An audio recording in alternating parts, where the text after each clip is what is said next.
Binalikan namin yung pinakaunang na-vlog ko dito sa may Montalban, Rizal. Kahit nga napuntahan na namin sila 2 years ago, ang dami pa rin nagre-request sa inyo na balikan namin tong Black Onyx Cafe. Sakto nga ay madadaanan namin to nung nagpunta kami sa Wawa, kaya dito na lang namin piniling kumain. Ang ganda pa rin talaga ng view dito kasi nasa gilid ito ng bundok at talaga marerelax ka kapag dito ka nagkape. Pagbalik namin dito, medyo marami na palang nagbago. Mas malawak na yung space nila at mas marami ng tables and chairs. Ang dami nyo na rin pwedeng pagpili ang pagkain kasi tingnan nyo nagsama-sama yung 4 na kainan. Mamaya ipapakita ko sa inyo lahat yung buong menu nila. Kahit dito ka pupwesto sa may Black Onyx, pwede kang umorder ng mga pagkain galing do sa other shops na kasama nila. Yung mga drinks namin, in-order namin sa Black Onyx. At ito yung cappuccino nila at cafe mocha. I-serve sa amin agad itong mga drinks at sumunod din naman agad yung mga foods. Sa Black Onyx din namin in-order tong takoyaki. Simula nga nung unang pagpunta namin dito, talagang nasarapan na kami sa takoyaki nila. Hindi kayo nila titipirin sa sauce. Malambot at moist yung loob at hindi sobra sa harina. Bagong luto pa tong isi-serve sa inyo kaya masarap na mainit-init pa. Mapili talaga kami ni Maynard sa takoyaki pero tong takoyaki nila pasado talaga sa panlasa naming dalawa. Siksik pa yung pagkakaluto nila kaya medyo mabigat to sa tiyan. Yung mga kanin naman na in-order namin, sa Likatsu namin in-order. At ito yung kanilang Torimenchi Katsu. Kung ramen naman yung hanap nyo, available to dito sa isang shop sa Miami, Tokyo. At pwede nyo rin yun orderin dito sa may Black Onyx.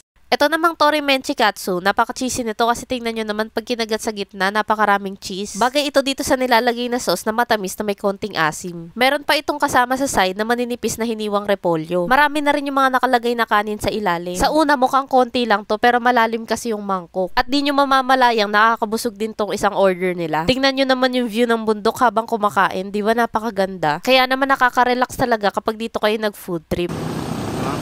Yung in-order ko naman sa rice mill nila, itong katsu curry. Maraming serving nito na may 4 na katsu at meron pang curry sauce. Yung mga sauce talaga nila dito yung nagbibigay kulay sa rice mill nila. Talagang dito sa katsu curry, solve ka talaga sa isang order mo. Hindi lang puro bundok yung makikita nyo dito kasi meron din silang sunset view. At kapag padilim na, ganito na yung itsura kapag binuksan na yung mga ilaw. Sa mga balak dumayo dito, bukas sila kapag weekdays ng 3 p.m. to 11 p.m. At kapag weekend, 11 a.m. to 12 midnight sila. Ito nga pala guys yung buong menu ng 4 na shop. Sa Black Onyx, ito yung mga presyo ng drinks nila at snacks. At ito naman yung mga presyo dito sa may cakes and pastries. Meron sila dito mga affordable na muffins, brownies, sandwiches, pasta. At meron din silang iba't ibang mga drinks. Kung Japanese foods naman yung hanap mo, dito ka naman sa may Likatsu. At sa ramen naman, dito sa Miami, Tokyo. O diba, ang dami nyo na talagang pwedeng pagpili ang pagkain dito. Kaya kung naghahanap kayo ng lugar kung saan kayo mag-food trip this weekend, try nyo na rin mag-food trip dito kasi marami talaga kayong choices ng foods at napakaganda at nakaka-relax pa yung mga view dito. Kaya para updated pa kayo sa mga mapupuntahan namin ni Maynard, huwag niyong kalimutang i-follow ang aking mga social media accounts.